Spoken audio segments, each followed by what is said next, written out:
The College Football Experience Week 13 reaction show on the Sports Gambling Podcast Network is presented by WynnBET. WynnBET is now live in Arizona, Colorado, Indiana, Louisiana, Michigan, New Jersey, New York, Tennessee, and Virginia. From boosted same-game parlays to live in-game odds, WynnBET is what you need to win. Sign up today. Bet $100. Get a $100 free bet at sportsgamblingpodcast.com/WynnBET. That's sportsgamblingpodcast.com/WYNNBET. To claim your free bet today. We're also brought to you by the SGPN store, and they have their big Cyber Monday sale. Yes, 20% off everything in the store for one day only this Monday using the code CYBER at store.sportsgamblingpodcast.com. So grab that thing today, and remember, folks, to let it ride. Hey, what's up, you degenerate gamblers? This is Bill Burr, and you're listening to SGPN. Let it ride, baby.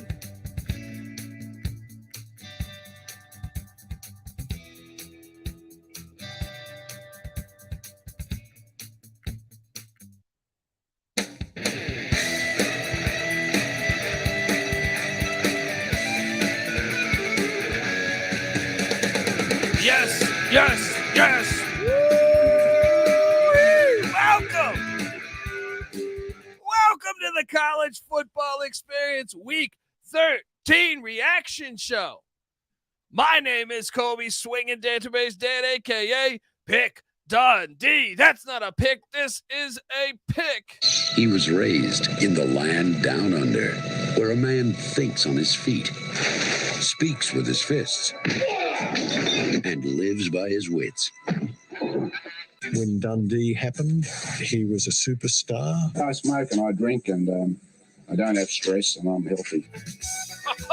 Oh, gosh darn. We got games going on. Oh, man, what a day. A lot of fun. A lot of fun going on right now as the Apple Cup is live. We also have the San Diego battle going on and a little game on the farm.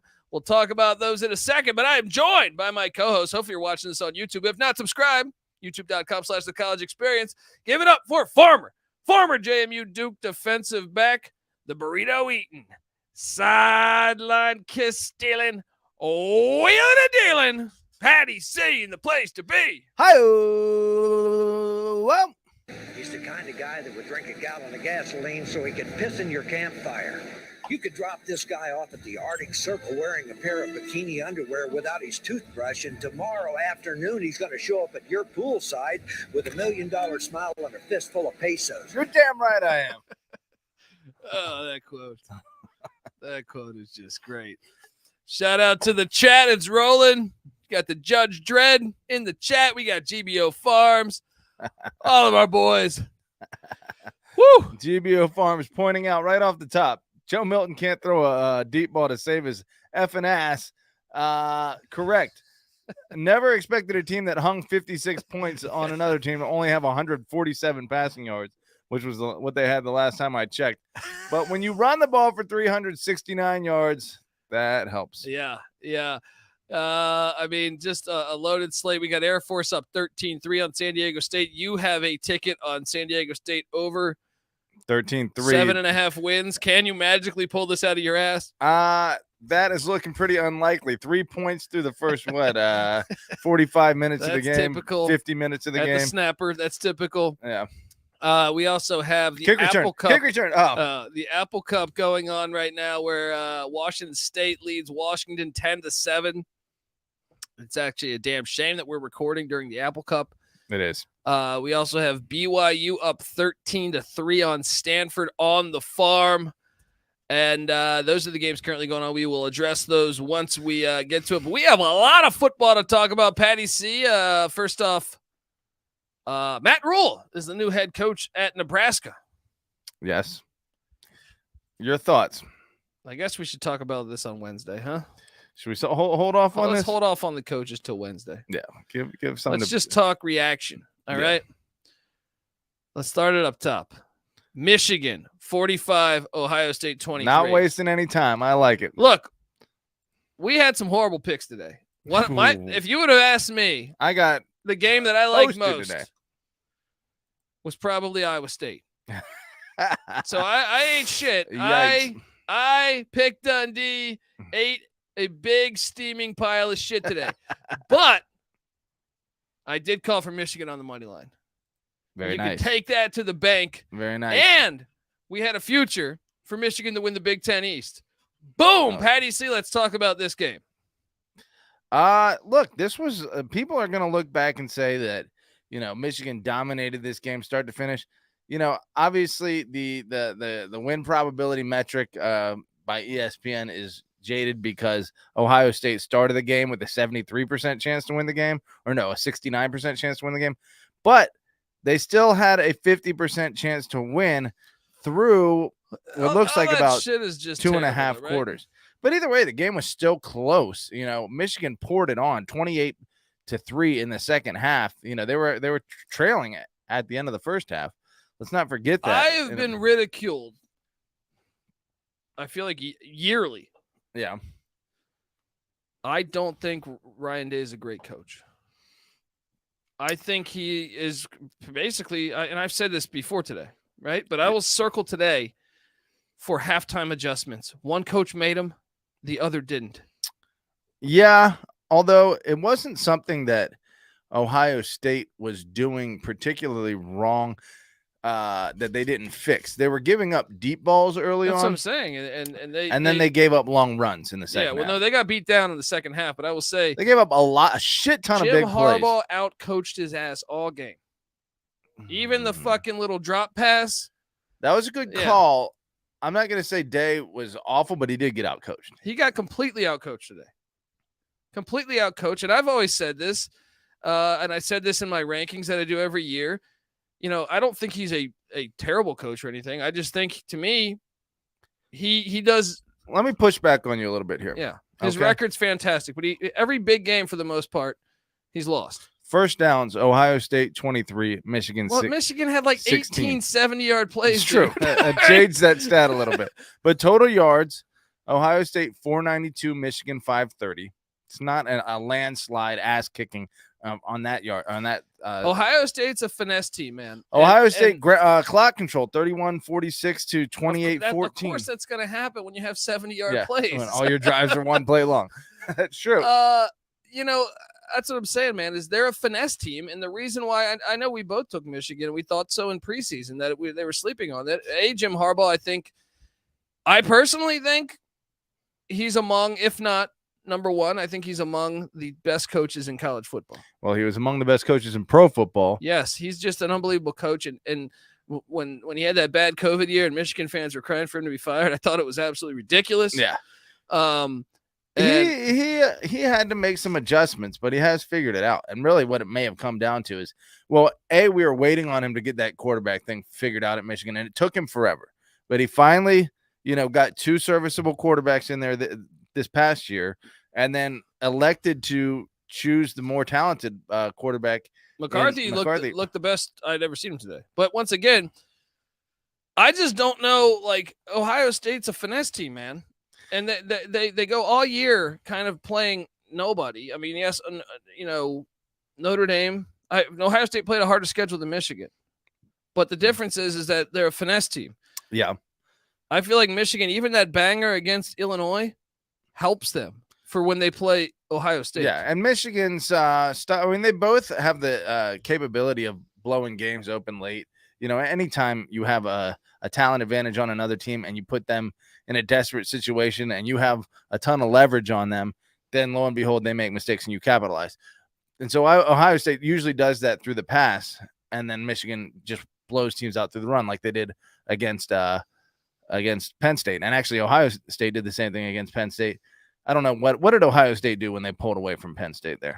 Sean Clifford threw a turnover every other play. Yeah, it was more defensive. For Ohio State. But either way, look, I can't sit here and say that I agree with you. I disagree with you, actually. I think Ryan Day is still a very good coach. I think Harbaugh has taken the next step. I believe this statement. Yeah. I believe you could put 90 coaches, 90, maybe even 100 that are currently head coaches in the FBS at Ohio State, and they would do the same, if not more. Go to a national championship? You think that's a given at And Ohio? Ohio State, like they might put them in the playoff right now. ESPN just released That's something. true. They have an 80% chance. Is that shocking? All they got to do is win a game. Yeah. They benefit maybe by not playing a game. Yeah, I mean, we were talking about You don't this. get that kind of love when you're TCU and you beat Iowa State 55-3 in 2014, and you drop back 3 spots because they're a fucking disgrace. That's true. They're all bought and sold corporate fucking hacks. Beyond the talent advantage that you have at Ohio State, you have the media and the committee pushing for you, dude. too. I mean, I was sitting there all season. We mentioned this on Wednesday's show, and I was like, I know CJ Stroud's good. Yeah. I didn't think he deserved the Heisman even before today. I was Well, like, I mean, the Heisman has long been just trash, right? Like the best quarterback among the national championship contenders. And he was good. I think he's a good quarterback. I think he's a good quarterback. I think he's better than who's the guy? Haskins, and I thought Haskins had a little bit of talent. He just went out too early. Did Haskins win it?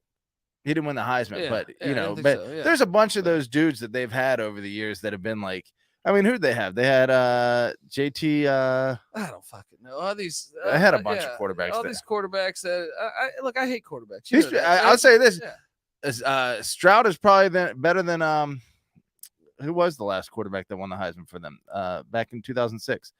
God, now I'm drawing a blank on his name. Either way, he I don't really remember quarterbacks. I try to forget them. I'm joking. Heisman quarterback. Either way, I don't think I really believe Troy Smith. I think he's better than Troy Smith. Stroud is. I think he'll make a serviceable either low level back or a high level backup or low level starter in the pros. But I don't think he's not. My thing is this. My thing is this, Pat, is that if you were to give, like, if we were to name off coaches. Like, honestly, if Bronco Mendenhall had Ohio State's talent, do you think he would be in the playoffs every year? Maybe, but I do think there's something that I think they'd be better than with Ryan Day. Maybe, but Bronco Mendenhall, I think certain coaches can do well with driving a Toyota. They can drive a Toyota better than a lot of other coaches. I also but they can't drive a Cadillac better. No, I think they could drive a Cadillac. They just don't get the chance because if there's only 6 schools that get the national attention like that. Sure. You can never tell. You can never tell based on the current format. Ohio State is at such an advantage over any other team that until you get that job, no one knows how well you would do in that job. It's such a Ferrari. Fact that they're mentioning Ohio State, ESPN, did you see this graphic I tweeted out? Yeah. I mean, they just lost by 22 at home. If that happened to any other school, they have a higher chance right now of getting into the playoff than TCU. That they did today before they played the game. Right. This fucking joke. Jim Harbaugh and Michigan. Patty, let me ask you about this. Yeah. Purdue, live dog? Purdue is a live dog. Indianapolis at that roller rink? Very much so. I mean, you figure a letdown spot of all times here for Michigan, and then you get what you mentioned before. Essentially, home state advantage. Yeah. And then the passing game, you put it inside in nice conditions. Yeah. And then Michigan, if they don't keep up, guess what? I also think Braum is better scheming you up than Day. So I think he might have something there. When Harbaugh, the chess match might be interesting there. Yeah, he might be doing some slicing and dicing. We'll see. That was so. Patty C, is Michigan going to take this win streak to 3? Because Stroud's going to be gone. I'll say this, Stroud, real quick. One more thing. Yeah. He put some dimes in like 3-inch windows that were open for a millisecond from like 30 yards away. I agree. He's a stud. Don't get me wrong. He's a fucking stud, man. Yeah. There's no denying that. But I just thought the game plan. I thought there was a soft ass game plan. Personally, like that. When I watched them, I was like, this team's soft. I'll say this too. I'm going to sound like a fucking Ohio State lover here. I think Michigan got some better calls, than Ohio State did. Which one? A couple PIs that weren't called on Michigan when they kind of arrived at the ball at the same time. And Pat, they lost by 22 points, man. Yeah, I'm saying, well, when you are in a desperate position at the end of the game, then you have to sell out, and that's what they did, and that's what caused Ohio State to be able to run. I mean, if you're putting 8 on the line of scrimmage and they blast the correct gap, and you don't have a linebacker there to fill it, guess what? He's making a house call, and they did that like 3 or 4 times. So I do remember one where I thought it was nonsense that they didn't call it. Yeah, and I think Michigan got a couple. But 22 fucking points. It wouldn't have mattered. Yeah. Here's what is true. Beyond I guess catching Ohio State with their pants down as far as like alignment toward the end of the game, they also did wear them out, and that's the name of the game, and that's what they did last year. Yeah, and they did it again this year. That's what I'm saying, bud. That's what I'm saying, man. Michigan was the clear better team. I think they were too. Yeah. At that same very time, Beamer Magic was happening. We knew Clemson sucked ass. Are you buying in? I am. I'll put it like this: the last 2 weeks, I think you might have something really brewing. Yeah. Those 2 wins are signature fucking wins for your program, man. First time in program history, back-to-back weeks wins over top 10 teams. Pretty damn impressive for old Beamer. Sets up for a nice ACC championship with Clemson, North Carolina. Dude, we knew Clemson was fool's gold, but shout out to Dabo. We were talking about this in studio today. I was like, man, he still won 10 games. Yeah, I watched that team all year, and I thought this is like a 7-5. Like he pulled like a Ferentz. He pulled a Ferentz. Yeah. Iowa won 10 games last year, right? Yeah. Played for the Big Ten They're championship. the same team as Iowa. They're the same fucking team, man. Yeah. Last year's Iowa is this year's Clemson. Unbelievable. So the question I would ask you, Patty C, then, is Clemson, like, you think it's time for Florida State to pass them this next year? Or what do you think? And will Dabo go to the transfer portal like he said he never would do? Well, I mean, here's the thing that he wasn't having trouble with before was recruiting speed. He was getting lots of it. I don't know if they changed their philosophy or whether there's just more competition for it. But he's not getting the speed on the edges, and his quarterbacks could even run where Uyunglele, DJU, he's got okay wheels, but he's slow, like moving around the pocket. And then I guess you want to give Shipley credit for being semi-quick, pretty quick, but he's not Etienne quick, and we've said this all year. They're just like and on the wide receiver spot, they have none of the burners they were getting, None of the who's the guy that was number 3 for them a couple years ago? Higgins, right? Well, no, Higgins. They had Higgins. And I don't know numbers. The guy who went to Buffalo, I forget him.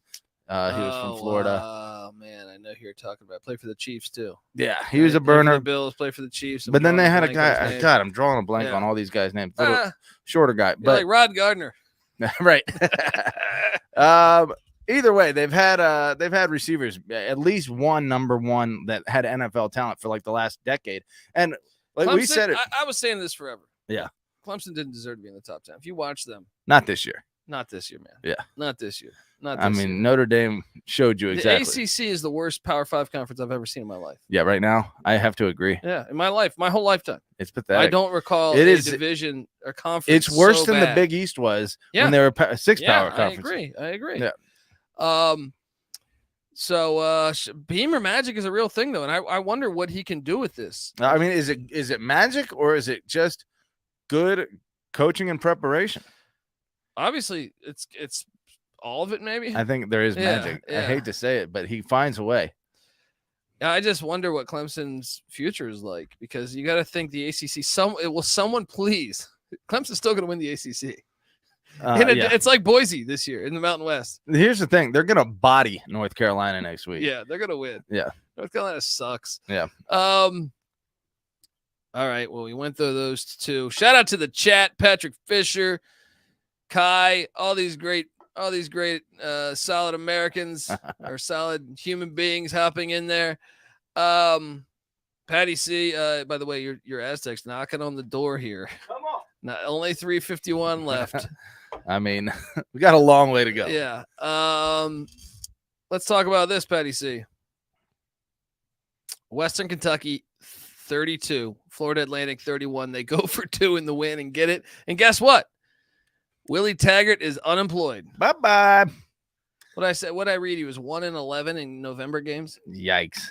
Something like that. We've got shotgun requests. I'll get to that here shortly. There you go. Once we talk about a pretty relevant game that happened today, we'll talk about that. Well, you don't think that's relevant because Western Kentucky's playing in the fucking CUSA championship now. A pretty relevant game I got you. that should have been for a conference championship. I like that George Mason shirt you got going there. Peep this, guys. Start your football program. This is available in the store, folks. Please hop on over there. Come on, baby. Support Support the we have campus edition T-shirts, but get the one start your own football program. Be about something from the ground up. You know what I mean? We're part of a grassroots movement here. There we go, baby. But shout out to and that burned. I know NC. I think NC Nick. I might have locked that too. I gotta double check that. Both the Helton boys got wins today, right? They did. The App State Georgia Southern game. App State's kicker shit the bed. It was like a 28-yard field goal or something. 32-yard field goal for the win. Misses. It goes to overtime. Georgia Southern wins in overtime. Clay goes bowling year 1. Impressive. Can't hate. Gotta eat some crow. Doing it with a vastly different system than the triple option, but not as good as they were in the past. Let's be honest. Let's see if they get better. But all right, let's move down the ranks. Patties. You know what? What's that? And we've mentioned this before, but obviously being able to use the transfer portal makes the transition away from the triple option a lot faster. So, Well, no, but even Clay, we had him on the show. Wait, Clay? Yeah. Not Clay Helton. Wasn't our friend Clay Clay Thorson? Yeah. Yeah. Or no, was it? No, it wasn't. What's Thorson. his last name? Clayton Thorson. Clayton Thorson. Yeah. No. What was Clay, it? I can't recall right now. I've been drinking for 12 hours. But anyway, he said next year they think they're going to be rough because they had so many 6- and 7-year senior guys on this team when he walked in. Okay. Kind of walked into a full cupboard there. Yeah. The chat is saying Colby's take on Miami and Mario Cristobal looking pretty was good. Confirmed again today. Yeah. Gosh, they suck. And the fans of Miami suck. We knew that. Yeah, but that was confirmed once again, maybe most emphatically of all times. I mean, I guess when you have, but they were playing for a bowl berth. It shows you how little Miami fans give a fuck about the bowl system. They suck, dude. They don't even deserve 5 wins. If they were in any other conference, they would have 2 or 3 wins. Yeah, probably. Who'd they beat? They beat Bethune-Cookman. Yeah. Southern Miss. Which is a decent win. Yeah, but they were fortunate to get Southern Miss on their backup. Yeah. Backup QB, that is. Yeah. Then they beat Georgia Tech and UVA. And who's the 5th? Let me check that. Virginia Tech. That's what I'm saying. Bunch of terrible. That's what I'm losses. saying, man. If you throw them in the Big 12, they'll probably go winless. They're going 0-9. Yeah, you throw them in the Pac-12, maybe they beat Colorado or Stanford. Yeah, that's it. I even think Stanford would probably beat them. Colorado could give them a game. Yeah, I think it's a game. I'd probably favor Miami. I guess. Put them in the Big 10. Okay, maybe they beat Rutgers and in Indiana. Maybe no. Maybe. I think Indiana's better than them. Either way, Miami is. Yeah, they're probably. I mean, maybe they get 2 or 3 non-conference. They're probably a 3 or 4 win team in another conference. Yeah, in the SEC, they probably would lose every game. Vandy probably is better than them. I think Vandy's better than them this year. I know Vandy just got destroyed. Tonight's not the night for me to make my case on Vanderbilt. Yeah, but I kind of think Vandy's better than them. A&M beat them. Yeah, there you go. They're the worst team in the SEC win-wise. A&M? Yeah, before tonight. Now they jump Vandy? No, I think they're tied with Vandy now. Miami might beat Vandy, but that's it. Patty C. Georgia State 23 and Marshall 28. Yeah, could Charles Huff be the next coach at West Virginia, perhaps? We spent a good half hour contemplating potential West Virginia 8-4 finish for the Thundering Herd. A nice look for Huff, getting it done. Another guy that is, proving to be a decent coach, a Nick Saban cast-off that's actually worked out pretty well so far. Not a cast-off, but a we'll disciple. See. I'm still curious long-term how that will work because he walked into a great scenario. Yeah. He walked into Holiday had him rolling before that, so. West Virginia 24, Oklahoma State 19. This was in a monsoon, and this was awesome to watch. No stakes because both these teams West Virginia couldn't make a bowl. Probably Neil Brown's final game in Morgantown. Yeah, I would be lying if I said I caught much of this game. Got a dub.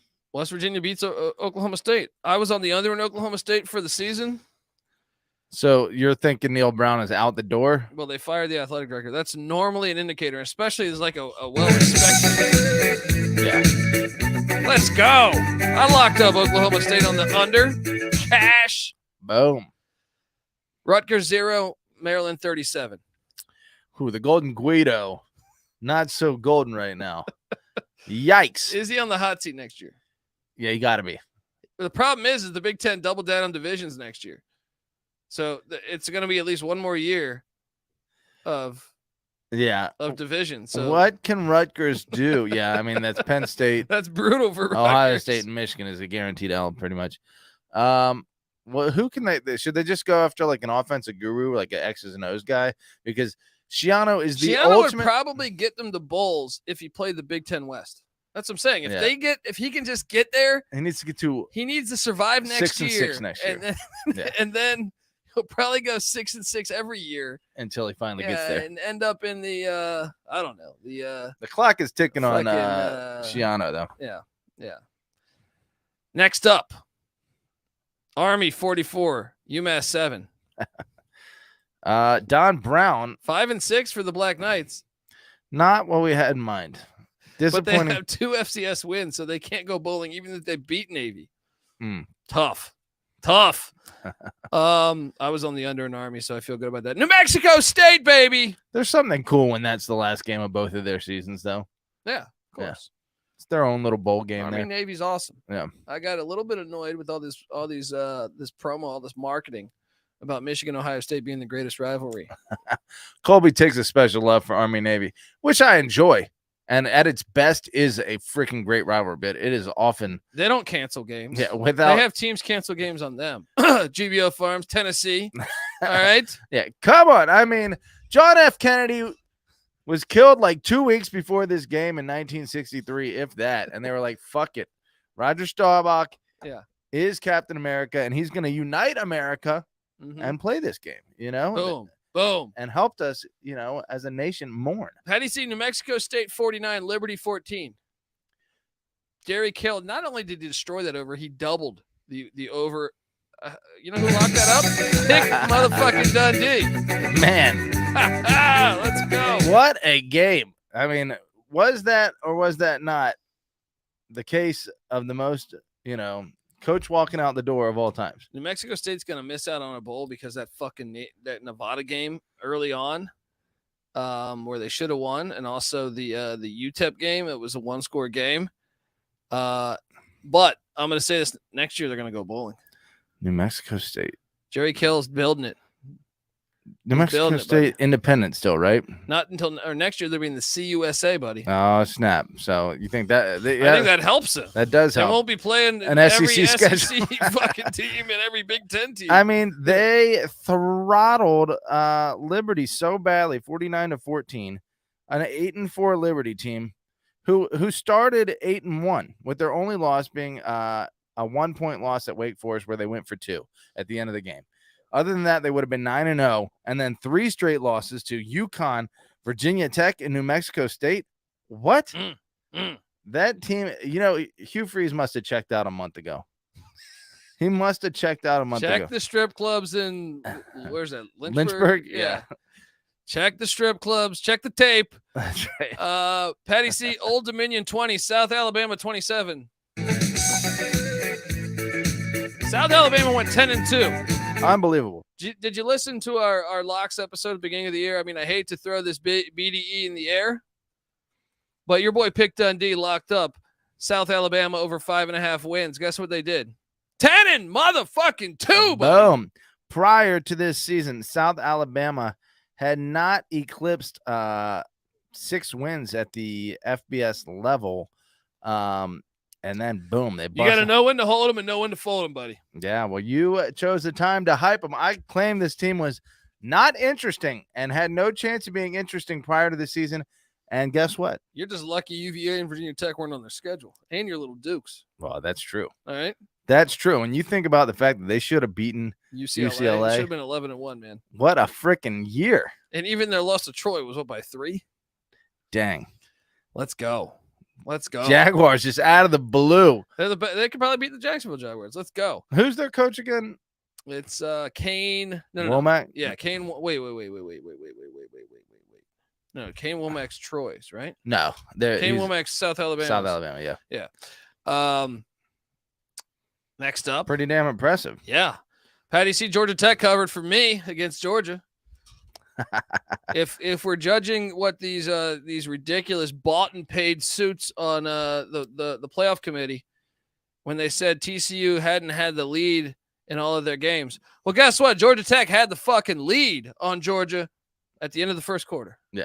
So are they going to dock Georgia, even though Georgia looked incredible in the second half and beat the hell out of the Yellow Jackets? No, because they move the goalpost every single time they do a fucking show. It is the biggest sham in all of sports. I'll move along. Let's assume, I mean, we can get to this later, but Georgia in the playoff setting, if they win next week against LSU, most likely. But that's not a given based on How about what performance. Bud Elliott tweeted out today? What did he say? He said, if the regular season means so much, Georgia can bench their starters next week and they'll make it to the Right. Yeah. They don't need to. Right. That is ridiculous. I mean, because think about the teams remaining. You have USC's if they went out there in, TCU if they went out there in, Michigan if they went out there in, and then Georgia and Ohio State. With Ohio State would have a better loss than Georgia after next week. If I'm gonna say this right now, Yeah, if Ohio State's in the 14 playoff, I'm not watching it. that's true because Georgia has better wins than Ohio State. They should be in over Ohio State. It's got to be someone in the fucking conference championship. Well, you know game, what? That right? to Bud Elliott's to counter Bud Elliott's point a little bit there. That's almost the argument for a decreased playoff size because that would not be the case if it was a 2-team playoff. But in that situation, we might have not if you have Georgia, TCU, and and Michigan all undefeated. Yeah. Then you need that was the original thing. Is like if you're gonna have 3 undefeated teams, which happens occasionally, then you have more than occasionally, it happens like every 5 or 6 years. Yeah. Then you have to have a 14 playoff at the bare minimum. And then when you start to expand it, you say, okay, let's actually have a real playoff. Yeah. Let's do it the right way.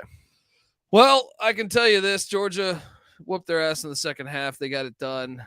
I think they'll handle LSU. They should. We'll do our projections of what we think will happen, next week and into the playoffs at the end of the episode. Shout out to GBO Farm says the CUSA is going to be fun next year. The most fun, he says, because they get Jacksonville State, UTEP, New Mexico State. Who else they add? They're adding Kennesaw, but I don't think that's next year. It's 2 years from now, I think, or 3 years from now. 2, I think. They're getting they're getting Sam Houston State. It'll be fun. I don't think it'll be Sunbelt fun though, buddy. Yeah, not Sunbelt fun. Not quite. By the way, I'm making a concerted effort this season, this coming off season, to become invested in MAC football. Be a MAC specialist. I'm going to be a MAC specialist. It's time. Yeah, I've taken the step. Return of the MAC, buddy. Return of the MAC. Yeah. I can enjoy all of what we have in college football. I just need to take the next step, and boom. Yeah, I need to do that for the Invitational because I don't want to watch the Invitational every year. Well, you just go deeper into the FCS. I think that's what you need to do. Yeah. D2. I watched D2 playoffs today. There you go. It's great. Very nice. Fucking great. And the FCS playoffs too. Weber State, North Dakota. That was in snow the football. That was Come fantastic. Little dome team traveling there. That's Couldn't handle that snow. The playoff snow bitches. football could be youth league, and it's going to be great. Yeah, let's go. James Madison, 47, Coastal Carolina 7. Oh, Let's man. line it up. Let me tell you something. I had some awful locks today. I think this was my week. I think this happens once a year. Dude, this was atrocious. I locked up and bet Coastal Carolina plus 15. I also took Iowa State plus 10.5. Whew. That's it reminds me of that time I took Maryland like 5 years ago when Penn State beat them 59-0. I locked up Maryland. I was like, Maryland's going to beat them. Ouch. Fucking terrible. I mean, look, I think it was Judge Dredd says Coastal clinched and they sat everyone today. Yeah. You know what they did? They clinched their asshole so that we wouldn't put it up there any further. Yeah, I could see you guys doing that. We do that. You come to Harrisonburg, man, woman, child. Bridgeforth. Nobody goes into Bridgeforth. That wasn't ass whooping though. High understatement. 47-7. Sit your fucking starters. You're lucky there was no Big Bird though. We are lucky there was no Big Bird, but that team was counterfeit all year. They've been soft and escaping at the end of games. 502 yards of offense. Damn. A route. Look, we played it classy at the end. We didn't continue to pour it on when we could have. JMU's Super Bowl because they couldn't play in a bowl game because That's right. Stupid NCAA rule. Stupid rules. Couldn't play in the conference championship game. But guess what? We set the tone next year. It's like, hey, while we can't hang a Sunbelt East championship flag, we can tout that we were first place in the Sunbelt at the end of the regular season. So bang, and that streak will continue next year. Mother effers. Basketball team's playing good ball too. Look, I'm trying to become really obnoxious with JMU here. So how am I doing? Am I getting there? Bong that fucking beer. That's how you're doing. All right. There we go. Here, I get this. You start talking about the next thing. Well, the next thing is Maction. Kent State. I was on the right side of this on the money line. They win in overtime against Buffalo, 30-27. Nice. So Buffalo and Kent State both don't go bowling. And a little denial game actually, there. Buffalo still can. They play Akron on Friday. Who themselves decided they were gonna still alive. Yeah. I don't know what's happening with my ticket. I need to remind me this week. I needed to follow through on my because they rescheduled it. Well, I still think it might be voided. But it got rescheduled. So I gotta just go to the website. 2.5. I gotta go online, log in, and look. Yeah. So now they have 2. Boy, that was impressive today. So here's the thing: do I complain now if it's or do I wait a week and say, "Hey, dude, it hit! It fucking hit!" I think we've lost our right to complain on this one. If we've celebrated it being voided already, we can't yell about it being voided now. Jeff Undercuffler was cooking today, says Pat Kappa. He was. Patty C. Bong that fucking beer, man. This is for the Dukes winning the Sunbelt East year motherfucking one. And Steve Hood. All right. There we go. Start your football program. Woo! There you go. Oh, man. Woo! East Carolina 49, Temple 46. I bet East Carolina because I figured they'd be able to they almost lost this game. Fuck Mike Houston, man. How do you give up 46 points to Temple? I mean, what is Mike Houston's record this year? 7-5. This is same as last year. No improvement. That was a relatively. Dude, we needed to convert a 4th and fucking 12 to even be in this game. Talk about a tale of two different approaches. EJ Warner, the high for the day, 527 yards passing. What did that wideout do for Temple? That wideout had like 1,000 catches, I feel like. He's a DFS monster. Jose Barbone, yes. 13 catches, 160. Good God. But EJ Warner, 63 attempts, 5 touchdowns, 1 interception. I'll be honest, Dan Drayton, I've been impressed year one, man. Yeah. Well, when you have a legend, offspring on the roster, that helps running the show. Meanwhile, he needs to go out and find fucking Barry Sanders' son, or I guess he seriously loaded up with somebody's son. Former talent here. Keaton Mitchell looks like somebody's son. Looks like Barry Sanders' son. Please, no one steal him from ECU. 27 rushes, 222 yards, 3 touchdowns. That's 8.2 yards. He had a bunch receiving too, dude. Did he? I think so. Pull that up. Pull that up. Let me get that. We get that dialed in. He was their leading receiver, 2 for 78 and a touchdown too. Sheesh. So total yardage he had. Dude, there's like a 90%. Exactly 300 yards. There's like a 90% chance he's going to be playing for fucking Beamer next year at South Carolina. Right. I hate it. We need to just delete all of our tapes. Yeah. Delete all of our tapes right now. I need to delete his stats. I need fucking Bob Kraft. All right. Just go delete all the fucking tapes. Bury the evidence. All right. Call Goodell. He'll help burn those tapes. Let's go. Keaton Mitchell doesn't exist. Patty C. East Carolina. All right. 7-5. We're going to the I don't know. The Hertz Rent-A-Car Bowl or some shit like that. But hey, winning seasons. I'll never pass on an opportunity to play this.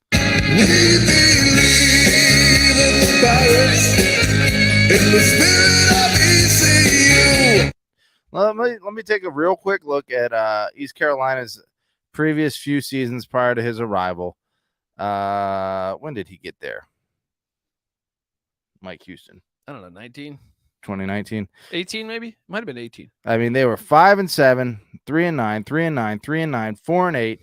Then you got 3-6. Scotty Montgomery, that Duke mole that sent in 7-5, 7-5. Coach K sent in a mole. After 1, 2, 3, 4, 5, 6 consecutive losing seasons, now you have 2 consecutive winning seasons. Give me your season-ending Mike Houston. I guess we have to do the bowl as well. Yeah, and GBO Farms is right. I hope they get Duke in a bowl game. We'll beat those little private school pussies. All right. I don't know that you will, but I'm sure you'll be hyped to do it. What's your 7-5? What's your 10-point score for Mike Houston? I mean, I hit the over on my East Carolina ticket. So you got to be happy about that. Barely. We needed a 4th and 12 against Temple. Is he a 5 or a 6 in your book? It's got to be one of those two. I'm guessing. I'll go 6 because it's Look another at winning that. season. He's Another winning feeling- season. Tis the season to be giving. We're a proud program, but Georgia Tech, if you want to take them, wouldn't mind it. Baby steps, Cole. Wouldn't mind it. Patience. Wouldn't mind it. Next up. We talked about Akron dominating 44-12 against Northern Illinois. Getting it done. Rice 17, North Texas 21. I cover with Rice. Seth Luttrell. Wait, who clinched? Is it Western Kentucky? Or no, North Texas clinched, right? Because they beat Western Kentucky, right? Now you're gonna make me look at that. Yeah. Standings. So it's North Texas and UTSA in the championship game, right? Am I crazy here? I gotta get it I pulled thought up. they needed North Texas in conference 6-2. Western Kentucky tied 6-2. Who won the head-to-head. North Texas did. There it is. North Texas. This versus is great. UTSA. This is great because check this out. North Texas ruined UTSA's perfect season last year, Oh. and this year UTSA beat them, but they needed every fucking play. Man, this was a game. I like this.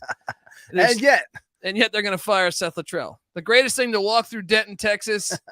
And this offseason, we did our coach rankings in the CU for every conference, but in the CUSA, we rated Seth Luttrell pretty high.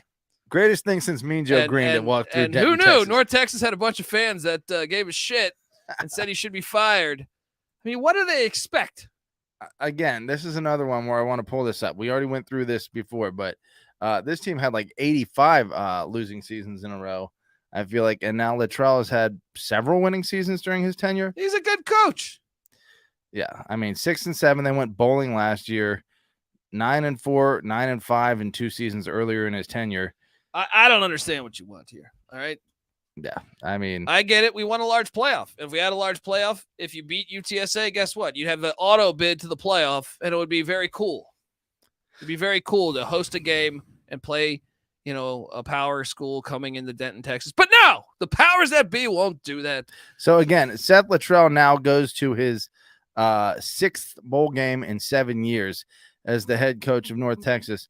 And gotta get rid of him. Beware what you wish for. Prior to his arrival, the team had been, I want to say, in the last 40 years in about 7 or 8 bowl games. So I mean, granted, they expanded the bowl field, so now it's much easier to get in. But Louisville 13, Kentucky 26. Patty C, is Louisville going to be is Scott Satterfield going to be fired this week? I know he's 7-5, right? But is that enough? Because Kentucky has owned Satterfield. Yeah, they have.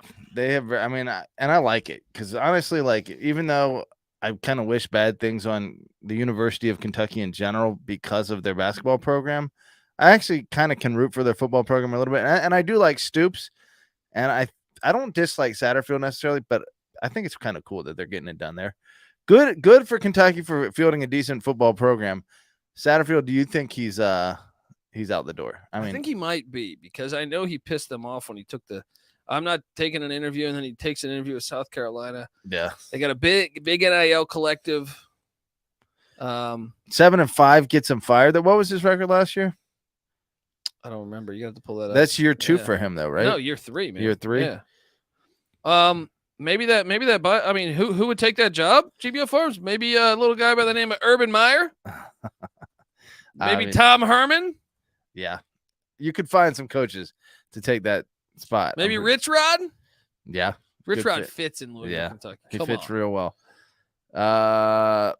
3 years now, 8-5, 4-7, 6. Oh, this is his 4th year. So 8-5, 4-7, 6-7. Coming into this season, it was 18-19. So what? 25 and 24. He's a game over 500 through 4 years. What do you want? I mean, in the ACC, you should have higher expectations than Louisville has, but you know how people always talk about Arizona State's potential? I say Louisville has that potential too because they first off, now with NIL legal, I feel like they would just pay. They have potential to be it's in a big city. They don't have a pro team. I mean, consider that Bobby Petrino won, 11 plus games 3 or 4 times with him. Charlie Strong got to 11 wins. This is not acceptable. You know, he says, GBO Farm says Urban's done. He'll never coach another college football game. Talk to me in 1 year when Ryan Day loses to Jim Harbaugh in Michigan again. Did you hear how great was that?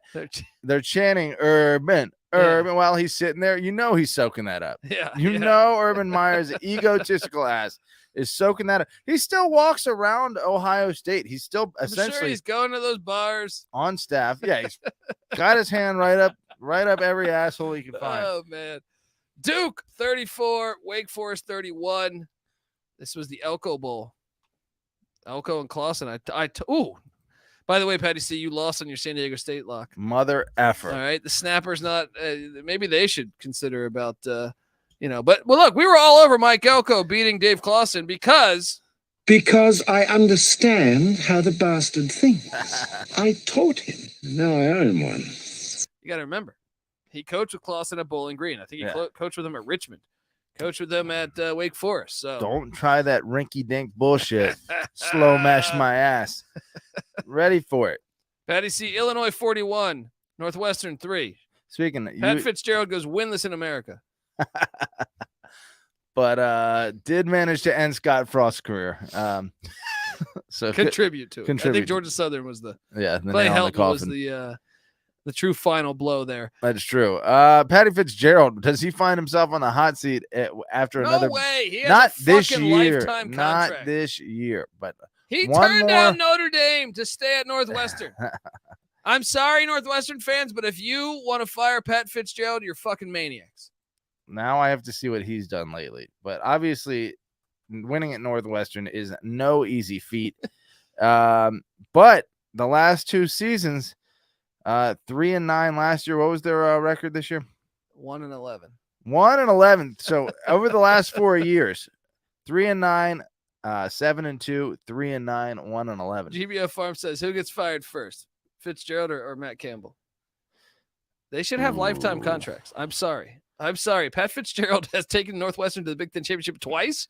He's won like 10 games. It's much harder to win at Northwestern than it is not Iowa State. No, historically, when Campbell walked in there, that was a terrible program. Right? But I can at least remember like some times when they were decent in the past.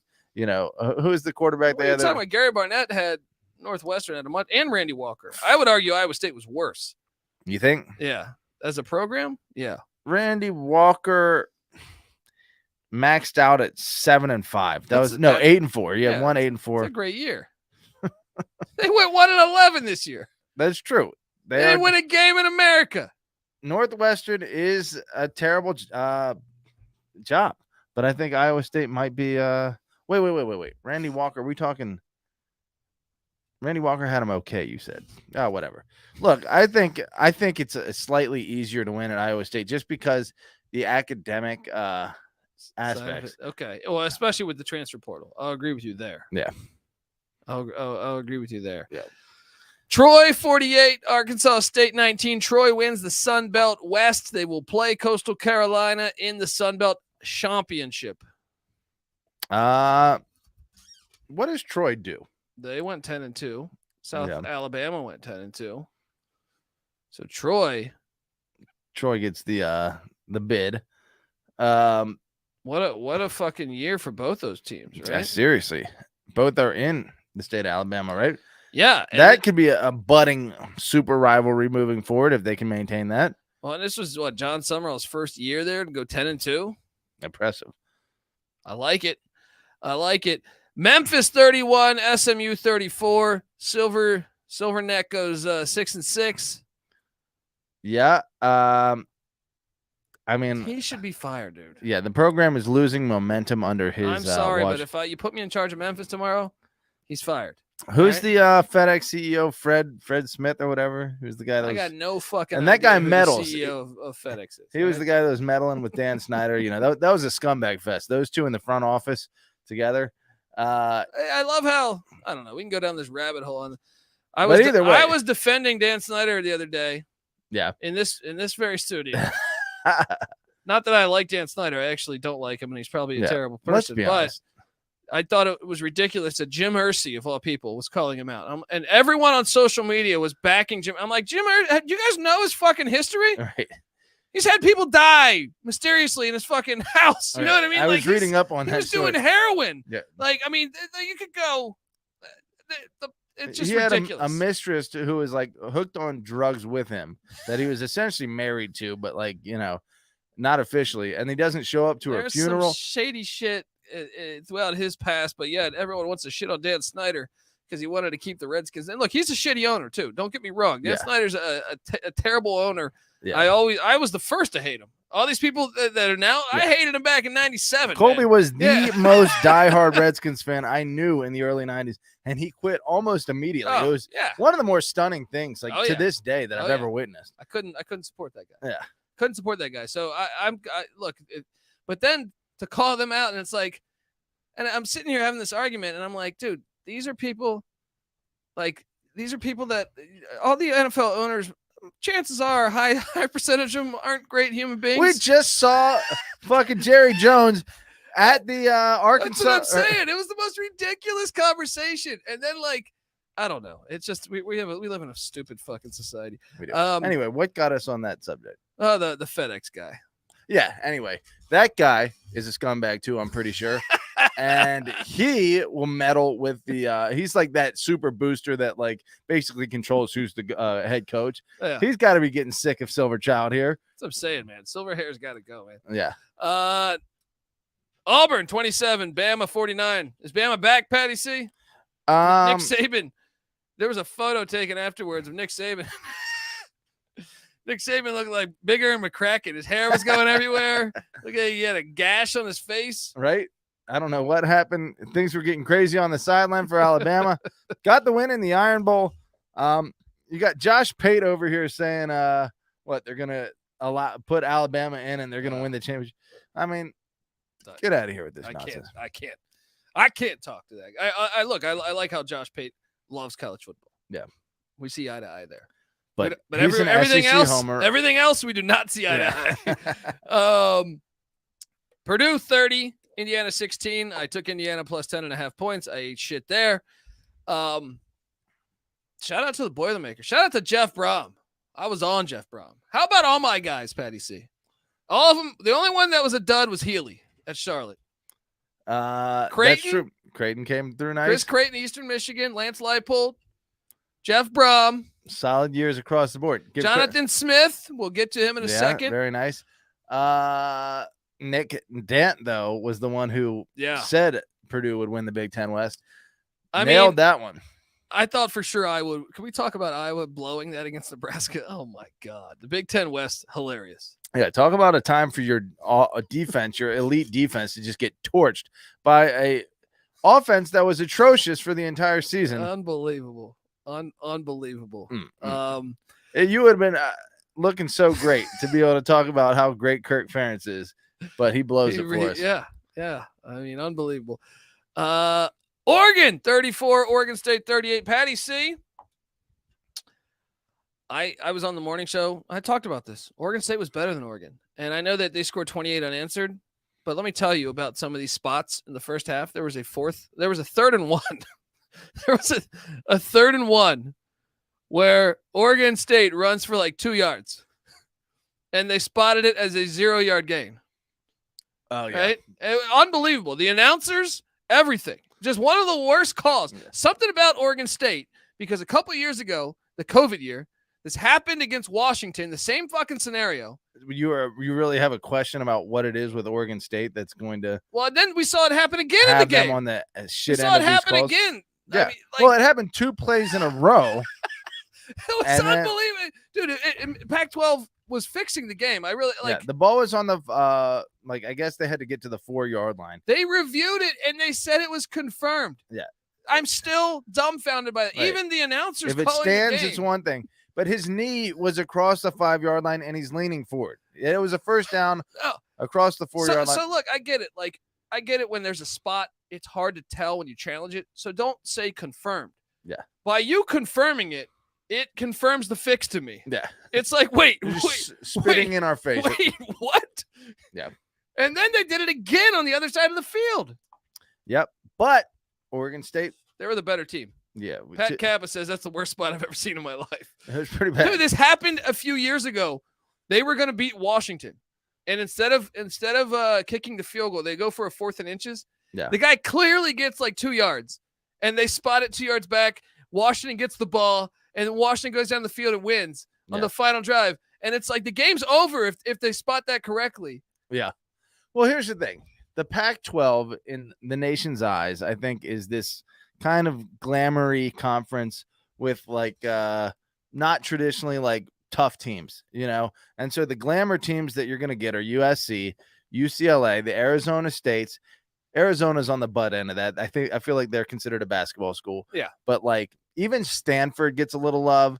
Washington is a state flagship. Stanford has like the national brand of like yeah, smart nerds and stuff. Yeah. You know what I mean? Even Cal, I feel like wouldn't get shit on. I feel like if they were good, yeah, Oregon State and Washington State get shit are on. they're the non-glamour teams in the Pac-12, and they're gonna catch the shit no matter what. There's no appreciation for their brand, and the irony is that Kobe pointed out is they have the most rabid fan bases. Yeah, this is what I find hilarious about the Pac-12, minus Utah, who's a new addition, right? Colorado actually does decent fan base wise too. Yeah. I mean, say what you want about their program and their And I'm forgetting school, Colorado and Utah. Yeah, their school, but I'm saying like their attendance. Oh, they have a great Yeah. fan base. But my point is Colorado and Utah. Okay, throw them out, but look at all the other schools. Isn't it hilarious that like the Big Ten is thinking about, they're obviously getting UCLA and USC, questionable fan bases. Yeah. And then there's talk of Cal and Stanford. So you might take the 4 fan bases that just don't fucking show up. Yeah. And penalize Washington State and Oregon State, who are going to go to like the Mountain West, if some have hypothesized that have like 2 of the best fan bases in the whole fucking Pac-12. Yeah. I mean, what are we doing here? TV money, baby. It's not. I mean, here's the thing. Is it just like the fact that they're in LA and that they happen to be on TV that they draw these numbers? Could you put another team in LA that's not in LA on Cal TV? State Northridge, bring back that football program. Yeah, put them on TV. Everyone will watch it because it's fucking on TV. Yeah, let's go. Patty C, Minnesota 23. Well, actually, no. Hold on. Oregon State 9-3 season, and when you think about it, if they didn't have a lawn chair, they would have gone 11-1. Like there was only one game they truly got their ass whooped, and that was Utah. And even that, they outgained Utah, but the lawn chair threw a ton of picks. But I'm going to say they should have beat Washington and they should have beat USC. They should have went 11-1. Yeah. They should have went 11-1. But they do have a terrible quarterback. Yeah. So maybe they should not have gone 11-1. With a decent quarterback, they would have. They might have went undefeated. Right. Oh man, Jonathan Smith doing great work there. Doing absolute great work there. What's their new quarterback's name? Gefilte Fish. I forget his name. Google it's some Gogger. big name. Yeah, I don't know. Goldbranson. There it is. Goldbranson. Shout out to him though. He should be doing Jaeger bombs right about now, right? Beating the Ducks. He's probably playing a little better than the guy that was in there before. What was that? I fucking hope the Big Ten takes all these teams. Because let Dion go to Colorado. Yeah. And let Urban Arizona State's going to go with this fucking 20-year-old. Oh, he's what, 32 now? That hire's so stupid. It's maybe it works out. Dillingham. That's the Kenny Dillingham, Oregon's offensive coordinator. What are you doing? I guess he's from Arizona. He went there, Arizona State rather. So whatever. That's just like, who else has done hires like that where it's like you get the guy that went to your school? Colorado did with John Embry. You know what that hire is? Yeah. That's Brent Pry. That is the Brent Pry hire right there. Good job, Arizona State. Maybe he's got a pulse on recruiting or something. I don't know, but I would think NIL just come on. He's had good offenses. He's had bad offenses. We look back at 6 years ago at where was it? Memphis. They had the number 5 team offense in the country. Then he had like a couple 86th offense in the country, but then this year he's had the number 3 offensive yard. You never know though. Sometimes we didn't see Dabo Sweeney working out like that. We thought when they passed on our boy, that's true, Bud Foster, we're like, what are they doing? We're not. It's not like we're evaluating this dude, very closely. But there are certain elements that are consistently, recipes for failure. And then out of the blue, you get your Dabo Sweeneys. Yeah. So Oregon State wins the Civil War. Shout out to Jonathan Smith.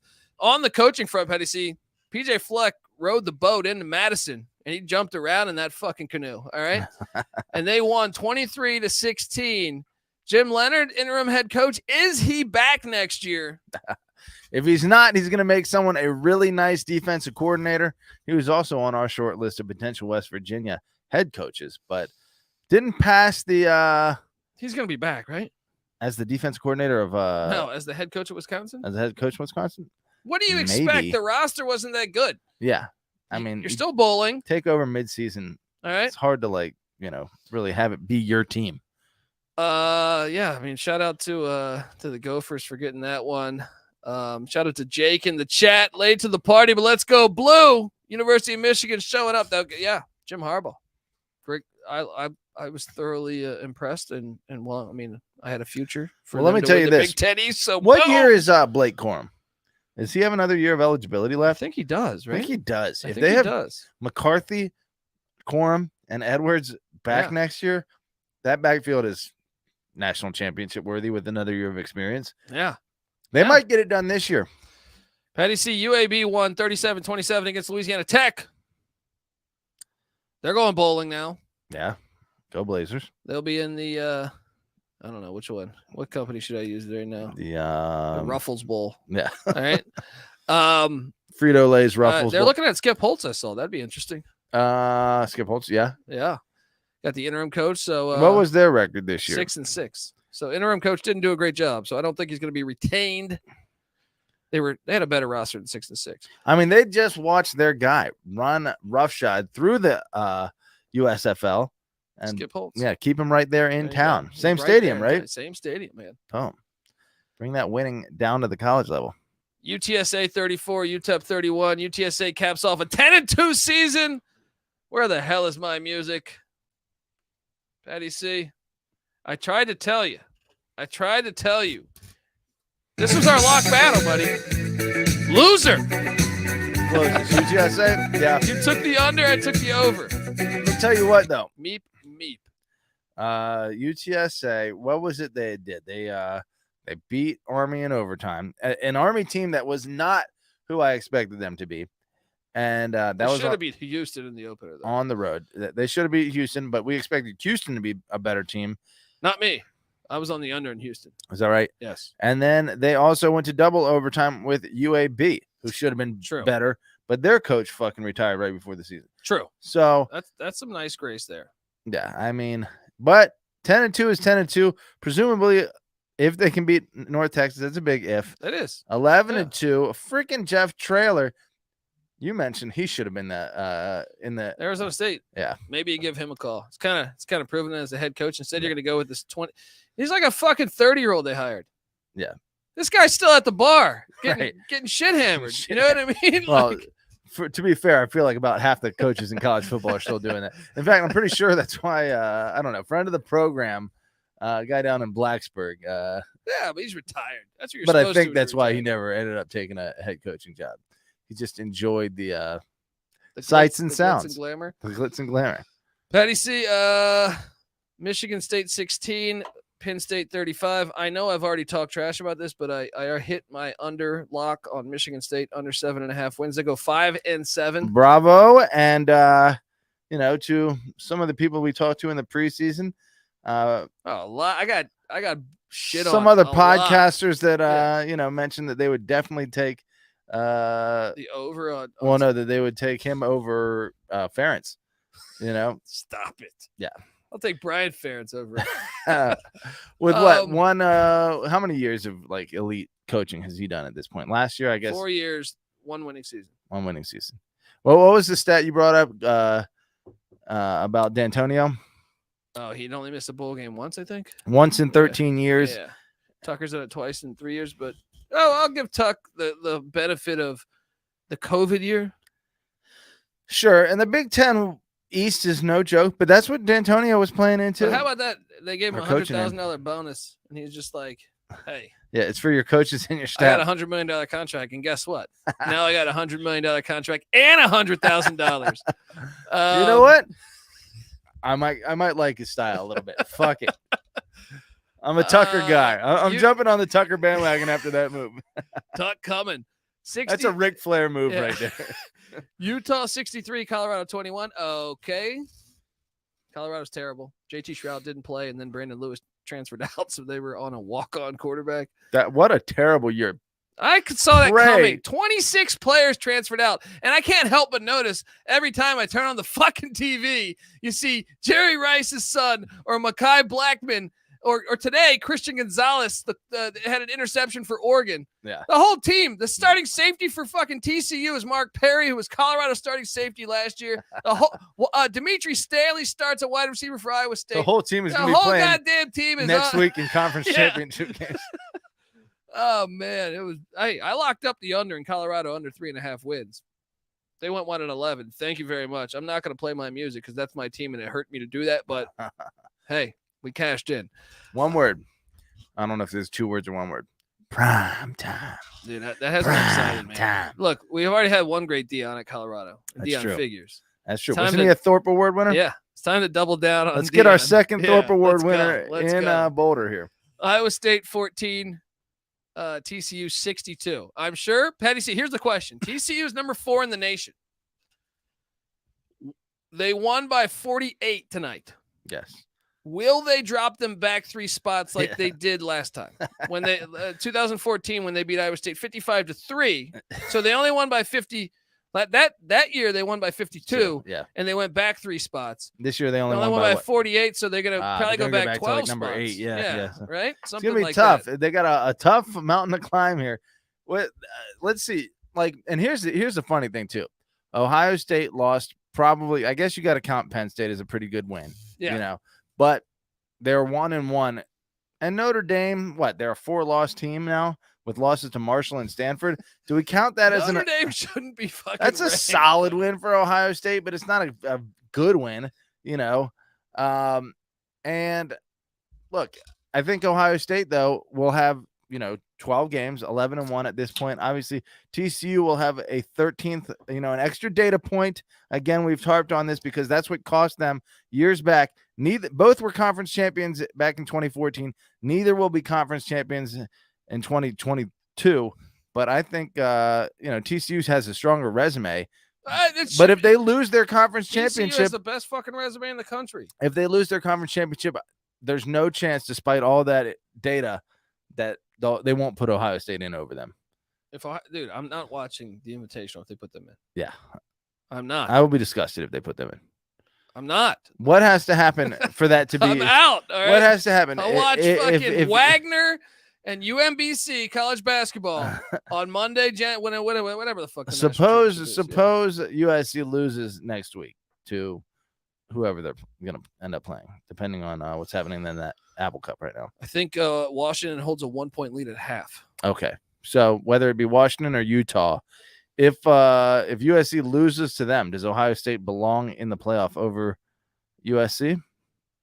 Because right now No, they're they both have to 11-1. play another game. Yeah. If you reward like they've done it before, when Penn State went and when someone else went, they put Alabama in.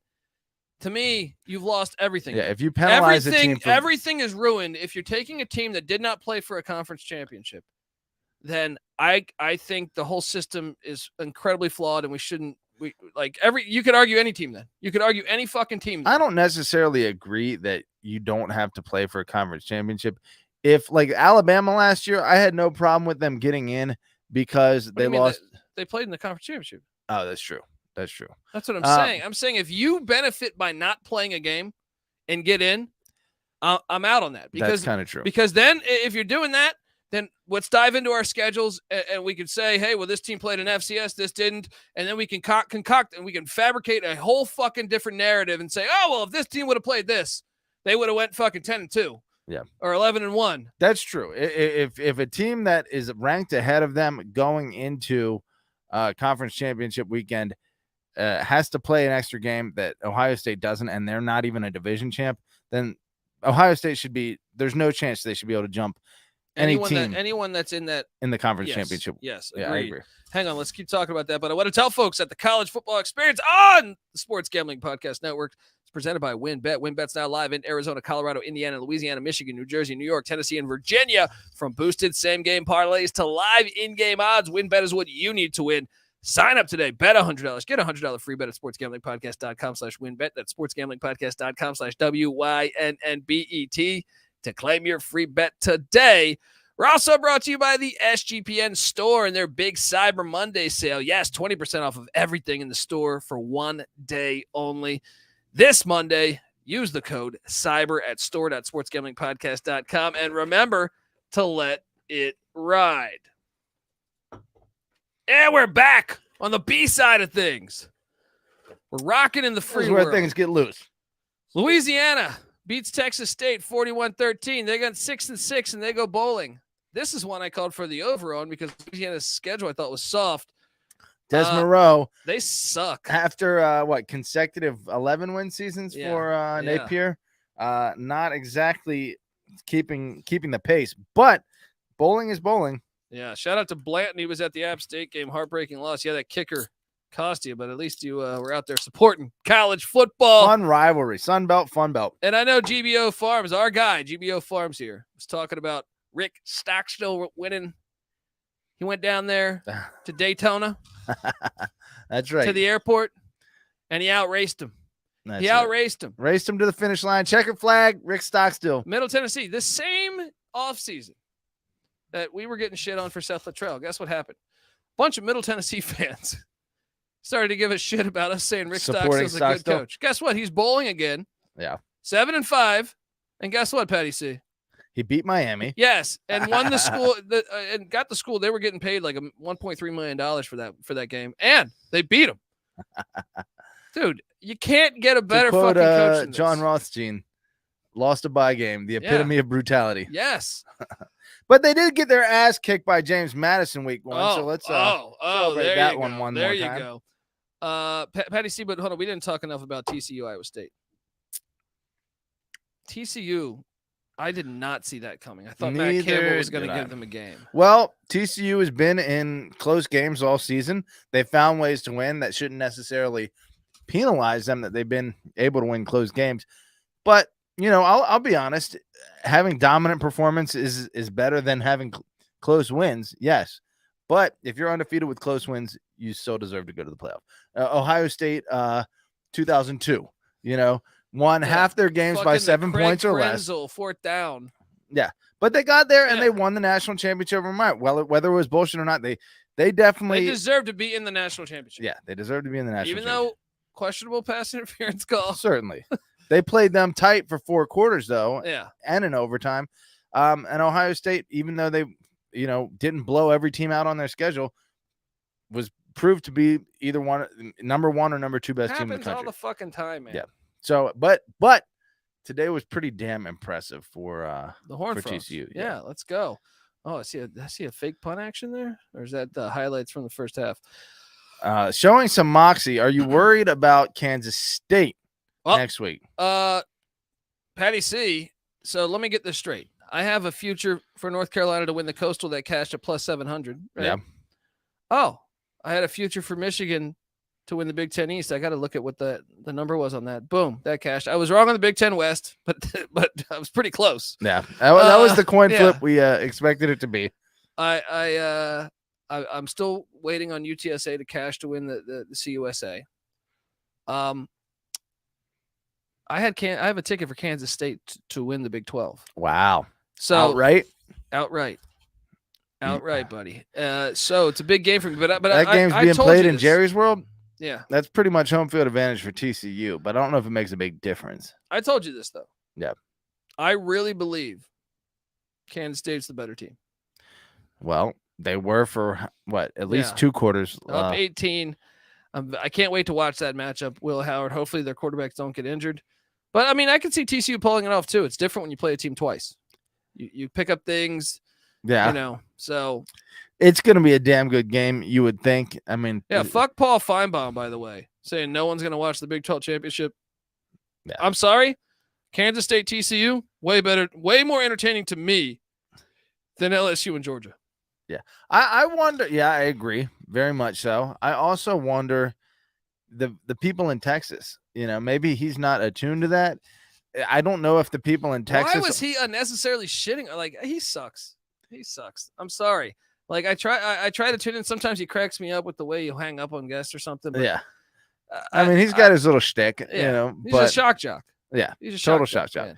But his opinion is pretty garbage. I mean, he is like your typical. Is that the first play of the third quarter, an 80-yard touchdown? College football like guy who only is comfortable seeing teams he's already seen win championships win. I feel like that happened a lot with Clemson. Everyone was like, no, Clemson can't do it. Clemson won't do it. And then Clemson did it. And then they become real comfortable with Clemson doing it, and they're part of that group. All of a sudden, they don't have vision. They don't have balls is what they don't have. Yeah. I don't know. That video pissed me off though, where he's like he's giving credit to fucking Michigan and Ohio State. And I'm like, TCU's schedule's way harder. Way harder. Yeah. Georgia, you could argue because Georgia won the national championship last year. I'm on board with that argument. I'm on board. Like, you could say, okay, Georgia's better than TCU. And I'll be like, yeah. And they deserve the number one spot. Yeah, you might be right. Okay. But you can't give me the shit on a down year for the Big Ten. Yeah. You cannot convince me. The worst team in the conference from a record standpoint had the number 8 defense in the country. Yeah, number 6 actually today. Yeah. As of today. Coming in today. Can't make that up. Southern Miss 20, Louisiana 10, or ULM 10. I locked up Southern Miss -3. Let's go, baby. Boom. Southern Miss is bowling. We're going to see Will Hall in that sweet-ass tie. Frank Gore Jr. looking sharp. Patty C, we had Nevada and UNLV play for that sweet-ass, big-ass cannon. With that rivalry trophy. 6'9" lawn chair quarterback. Man, Nevada got all the way down to the 2-yard line. Or maybe the 4-yard line, something like that. And they shit the bed. They were about to pull off the dub. And I think that might have salvaged Marcus Arroyo's future in Vegas, because now UNLV's bowling, something they do like once every 25 years. I feel like they haven't won a bowl game since fucking Icky Woods played there. UNLV, no, they're not bowling. They're 5-7. Oh, they're 5-7. He's still fired, right? Arroyo, what are the expectations though? Like you just said. I mean, dude, this was the year of all years. If you were on the fringe, this was the year of all years. The Mountain West was down this year, man. Mountain West, yeah, it was. Mountain West was not that good, but still, he's not bowling. I'm just a fucking idiot over here. Yeah, you had me going all day thinking the stakes were a lot higher. Open that job up. Bobby Petrino deserves to be in Vegas. Yeah, he deserves it. If not, then Rolovich, baby. Yeah, Rolovich would be fun. Any scumbag. Rolovich isn't the scumbag. He's not a scumbag. Rolovich, I think, is actually like a high character dude. But any controversial person put in Las Vegas. Yeah. Let's make it fun. Patty C, App State 48, Georgia Southern 51. I know I got to bring this up. Sorry, Blanton.